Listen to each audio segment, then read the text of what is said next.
Hello' বন্ধুসকল, আজি মই আপোনালোকক দেখাম আপোনাৰ ফোনৰ পৰা ফটোখন ডিলিট হৈ গ'লে কেনেকৈ ঘূৰাই আনিব পাৰিব। পাৰ্সোনাল ফটো আদি ডকুমেন্টছ ফটো আদি হেৰাই গ'লে কেনেকৈ ঘূৰাই আনিব পাৰিব।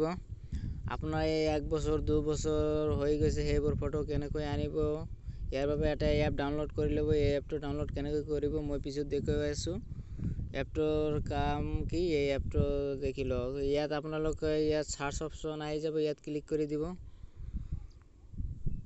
সাৰ্চ অপশনত ক্লিক কৰাৰ পিছত ইয়াত আপোনালোকে ইয়াৰ পৰা ডাউনলোড ফটোবিলাক ইয়াত শ্ব' হৈ যাব, ইয়াৰ পৰা ডাউনলোড কৰিব পাৰিব। মই আৰু এটা প্ৰচেছ দেখুৱাইছোঁ। আপোনালোকে সেটিং অপশনত ক্লিক কৰি দিব।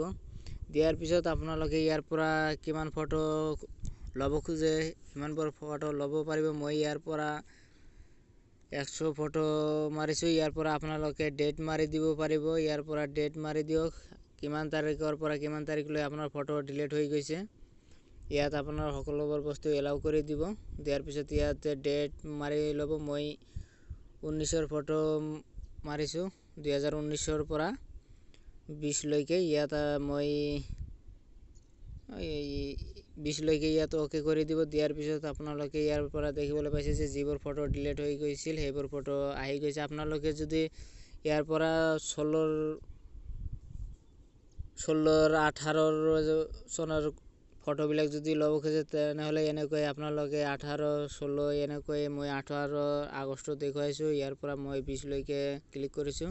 দেখিবলৈ পাব যে যিবোৰ ফটো ডিলিট হৈ গৈছে সেইবোৰ ফটো ইয়াত দেখিবলৈ পাব যে এইবোৰ ফটো ইয়াত শ্ব' হৈ গৈছে। আপোনালোকে ইয়াৰ পৰা ডাউনলোড কৰিব পাৰিব। মই এই ফটোটো ডাউনলোড কৰি দেখুৱাই আছোঁ। এই ফটোটো ডাউনলোড কৰি ইয়াত ক্লিক কৰি দিব। দিয়াৰ পিছত আপোনালোকে ইয়াৰ পৰা ৰিকভাৰি অপশন আছে, ইয়াত ক্লিক কৰি দিব। দিয়াৰ পিছত আপোনালোকে ইয়াৰ পৰা মেমৰি ল'ব খুজিব তেনেহ'লে save the files to a customer location ইয়াত ক্লিক কৰি দিব। দিয়াৰ পিছত ইয়াৰ পৰা 3 লাইনছ আছে, ইয়াত ক্লিক কৰি দিব। HD কাৰ্ডো ডাউনলোড কৰিব পাৰিব। আপোনালোকে যদি হেণ্ডছেটো ডাউনলোড কৰিব খোজে তেনেহ'লে হেণ্ডছেটো ডাউনলোড কৰিব পাৰিব। মই হেণ্ডছেটো ডাউনলোড কৰি দেখুৱাই আছোঁ। মই ইয়াৰ পৰা ফাইলখন লৈ লৈছোঁ। HD কাৰ্ড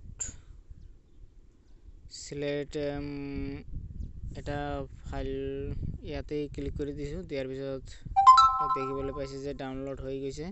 মই দেখুৱাই আছোঁ। এই 800 হ'লে নো থেংকছ ক্লিক কৰি দিব। মই মোৰ ফাইলছত আহি গৈছোঁ। ইয়াত HD কাৰ্ড সিলেক্ট কৰিছোঁ। দেখিবলৈ পাব যে এই যে HD কাৰ্ড, ইয়াত মোৰ ফটোখন সেট হৈ গৈছে। মই ইয়াত ক্লিক কৰি দিছোঁ। দিয়াৰ লগে লগে দেখিবলৈ পাইছে যে ইয়াত ফটোখন শ্ব' হৈ গৈছে। এনেকৈ আপোনালোকে বহুতো ফটো ডাউনলোড কৰিব পাৰিব। এই এপটো আপোনালোকে কেনেকৈ ডাউনলোড কৰি ল'ব পাৰিব। এই এপটো ডাউনলোড কৰিব হ'লে প্লে ষ্ট'ৰ অন কৰি ল'ব। অন কৰাৰ পিছত ইয়াত সাৰ্চ কৰিব ডিস্ক ড্ৰাইভাৰ লিখি সাৰ্চ কৰাৰ পিছত ইয়াত আপোনালোকে এই এপটো ডাউনলোড কৰি ল'ব।